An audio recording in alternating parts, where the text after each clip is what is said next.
नमस्ते दोस्तों, एक बार फिर से स्वागत है आपका वीके क्लासेस में एक इंटरेस्टिंग न्यू वैकेंसी के साथ।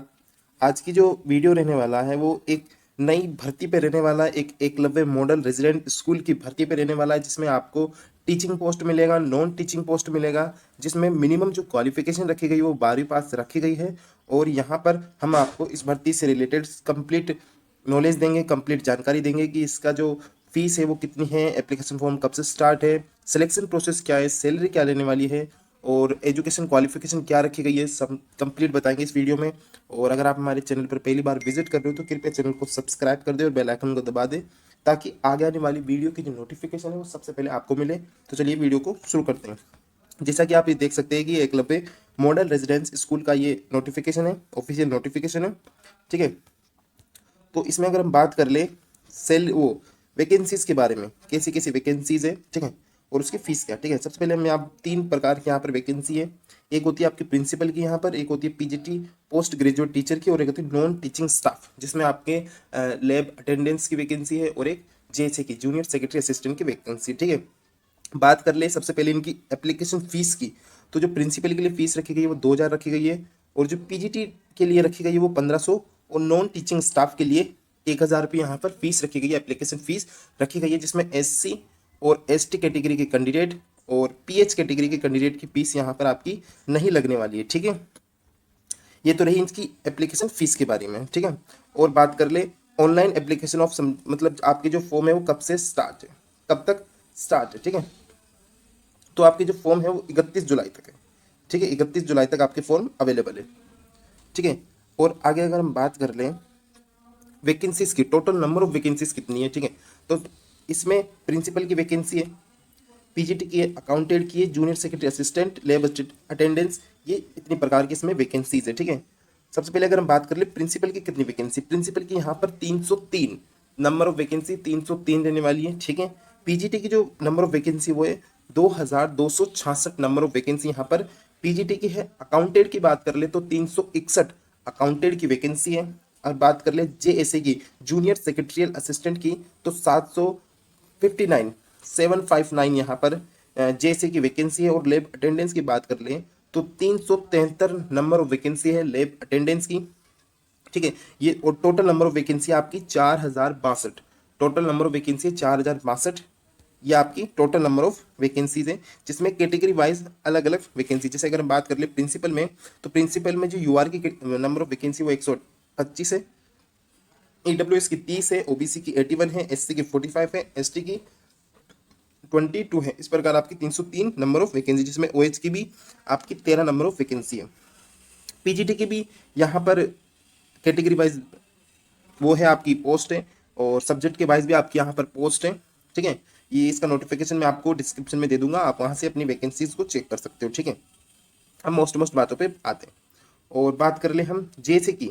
ठीक है, जेएसए में भी इसी प्रकार आपकी नंबर ऑफ वैकेंसी है, कैटेगरी वाइज अलग अलग कैटेगरी के लिए अलग अलग वैकेंसीज हैं। ठीक है, जैसे अगर हम बात कर ले यूआर की 311 है, ईडब्ल्यूएस की 75 है, ओबीसी की 204 है, एससी की 113 है, एसटी की 56 है, और ओएच की 10 है। ठीक है, एचआई की भी 11 है, और अदर की 10 है, और ईएसएम की जो वैकेंसी है वो 75 है। ठीक है, तो इस प्रकार नंबर ऑफ वैकेंसी का डिवाइड किया गया है कैटेगरी वाइज।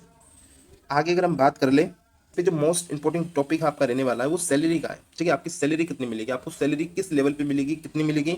तो सबसे पहले अगर हम बात कर ले प्रिंसिपल की, ठीक है, तो प्रिंसिपल का आपको जो सैलरी मिलेगी वो 12वें लेवल की सैलरी मिलेगी 78,800 से 2,92,209,200 तक आपको सैलरी मिलेगी। 2,09,200, जो कि काफ़ी बड़ा अमाउंट होता है, आपको इतनी यहाँ पर सैलरी मिलेगी।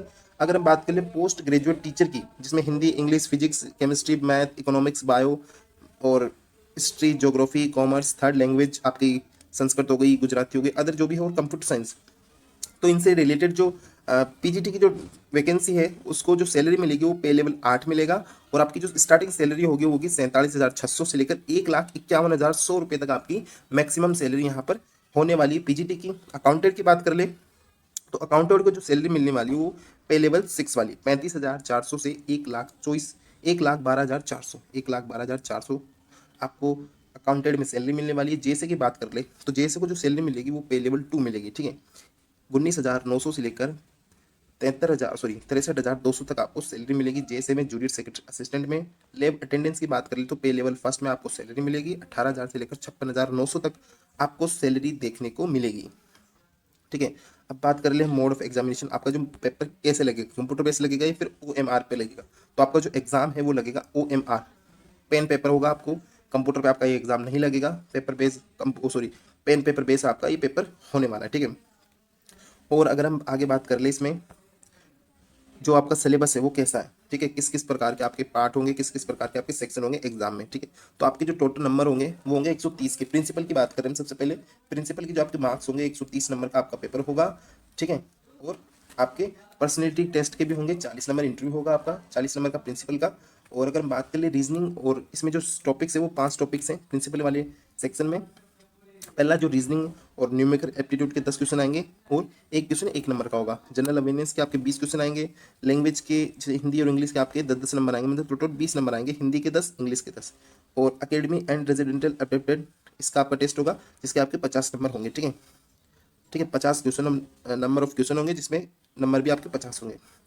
और आपका जो एडमिनिस्ट्रेशन एंड फाइनेंस का भी आपका टेस्ट होगा।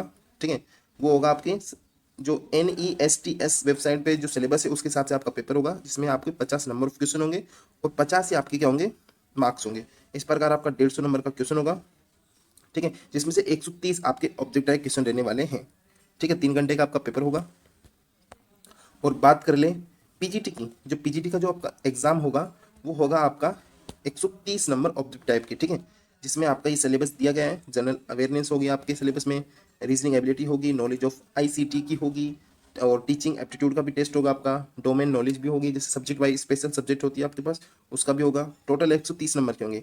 इसके अलावा जो पार्ट 5 है उसमें आपको लैंग्वेज कम्पिटेंसी जो टेस्ट होता है आपका जनरल हिंदी या फिर इंग्लिश में होगा 10 नंबर का, वो आपका टेस्ट यहाँ पर होगा पीजीटी में। ठीक है, और अकाउंटेंट के लिए जो पार्ट रखे गए हैं वो 4 पार्टों में आपका एग्जाम होगा, मतलब 4 पार्ट आपके दिए गए होंगे एग्जाम में, जिसमें पहला पार्ट रीजनिंग का एबिलिटी का होगा, दूसरा क्वांटिटेटिव एप्टीट्यूड का होगा जिसमें आपके पहले 20 नंबर और 20 क्वेश्चन, फिर 30 क्वेश्चन, और थर्ड लैंग्वेज मतलब जो आपका लैंग्वेज कम्पिटेंसी टेंस होगा इंग्लिश का और हिंदी का, वो 20 नंबर ऑफ क्वेश्चन होंगे उसमें। ठीक है, और 20 ही आपके मार्क्स होंगे। और बेसिक नॉलेज ऑफ कंप्यूटर, ठीक है, अकाउंटेंट में बेसिक नॉलेज ऑफ कंप्यूटर मांगा गया है, जिसमें आपके 20 नंबर क्वेश्चन होंगे, जिसमें आपको 20 नंबर दिए जाएंगे। एक क्वेश्चन 1 नंबर का होगा, और आपको 2-2.5 घंटे का आपका एग्जाम होगा। ठीक है, पेन पेपर बेस होगा। ठीक है, और 5वां जो पार्ट रखा गया है अकाउंटेंट में वो रखा गया है सब्जेक्ट नॉलेज। जो भी आपकी सब्जेक्ट अकाउंटेंसी की जो आपका एग्जाम है उसमें आपके 40 नंबर ऑफ क्वेश्चन होंगे, और उसके मार्क्स भी आपको 40 ही दिए जाएंगे। इस प्रकार आपके 130 नंबर होंगे टोटल, और 130 ही आपके मार्क्स होंगे। बात कर ले जूनियर सेक्रेटरी असिस्टेंट, जिसमें सबसे ज़्यादा बच्चे अप्लाई करने वाले। ठीक है, इसमें जो आपका क्वेश्चन होंगे उसमें आपके 130 क्वेश्चन होंगे, जो कि आपके सारे के सारे ऑब्जेक्ट टाइप रहने वाले हैं, जिसमें आपके 5 पार्ट हैं। रीजनिंग एबिलिटी होगा, क्वांटिटेटिव एप्टीट्यूड होगा, जनरल अवेयरनेस होगा, और हिंदी और इंग्लिश के 10-10 क्वेश्चन, 15-15 क्वेश्चन आपके रहने वाले हैं, और basic knowledge of computer operation के भी आपके रहने वाले हैं, ऑपरेटर के। ठीक है, इस प्रकार आपके 130 नंबर होंगे, 2.5 घंटे का आपका एग्जाम होने वाला है।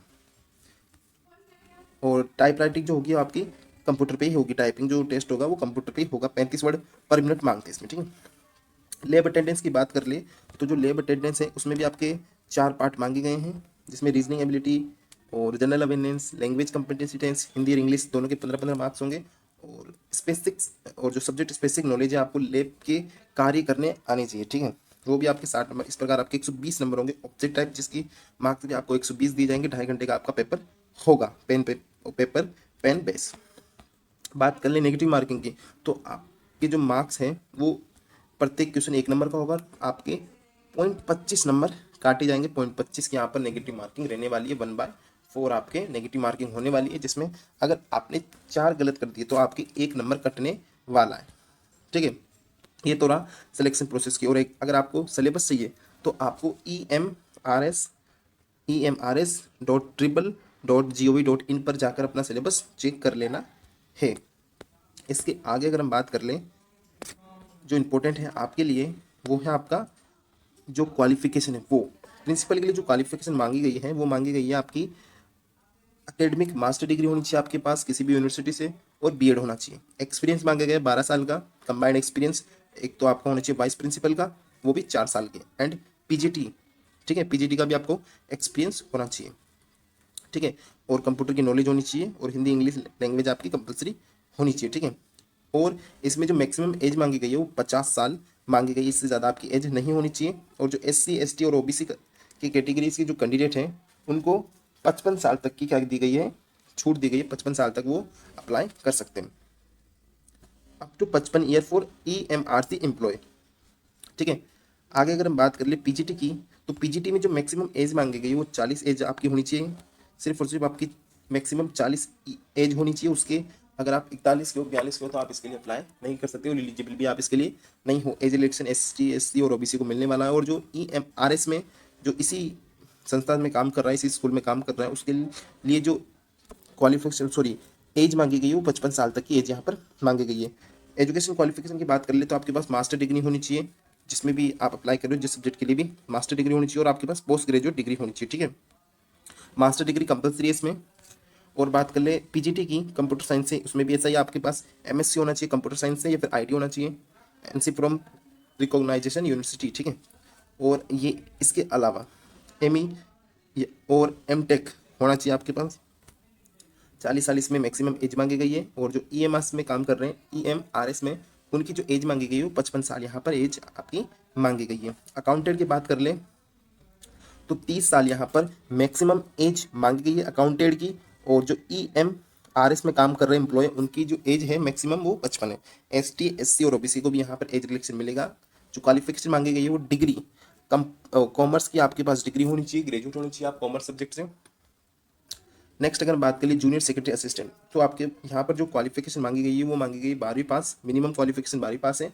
और आपकी जो एज है वो 30 साल मैक्सिमम होनी चाहिए जूनियर सेक्रेटरी असिस्टेंट में। यहाँ पर भी एज रिलेक्शन मिलेगा ST SC और OBC को। जो EMRS में एम्प्लॉय है उनको 55 साल तक का एज रिलेक्शन मिलने वाला है। और जो JSA में एक स्पेशल मांगा गया है वो मांगा गया आपकी स्पीड, आपको 35 वर्ड पर मिनट इंग्लिश में होनी चाहिए आपकी टाइपिंग स्पीड, और हिंदी में आपकी 30 वर्ड पर मिनट मांगी गई है, ठीक है। लैब अटेंडेंस की बात कर लें तो लैब अटेंडेंस की जो मैक्सिमम एज है वो 30 होनी चाहिए, एज रिलेक्शन मिलने वाला है। और 55 साल जो EMRS में एम्प्लॉय है, ठीक है। 10वीं pass with certificate diploma and laboratory technique, अगर आपके पास अगर आप 10वीं पास हो और आपके पास सर्टिफिकेट है या फिर डिप्लोमा है लेबोरेटरी टेक्निक्स का, तो आप अप्लाई कर सकते हो। या फिर आपके पास 12वीं या फिर आप 12वीं पास हो वो भी साइंस से, तो भी आप अप्लाई कर सकते हो, ठीक है। आगे अगर हम बात कर ले एज रिलेक्शन भी यहाँ पर आपको मिलने वाला है। और साथ ही हम मोस्ट टॉपिक्स पर बात कर लें कि और तो कोई इंपॉर्टेंट टॉपिक नहीं है यहाँ पर आपके लिए। तो जो भी इंपॉर्टेंट टॉपिक्स थे हमने आपको बता दिया है, एक्सप्लेन कर दिया है। तो वीडियो कैसा लगा कमेंट करके ज़रूर बताना, लाइक शेयर सब्सक्राइब। मिलते अगली वीडियो में। जय हिंद जय भारत।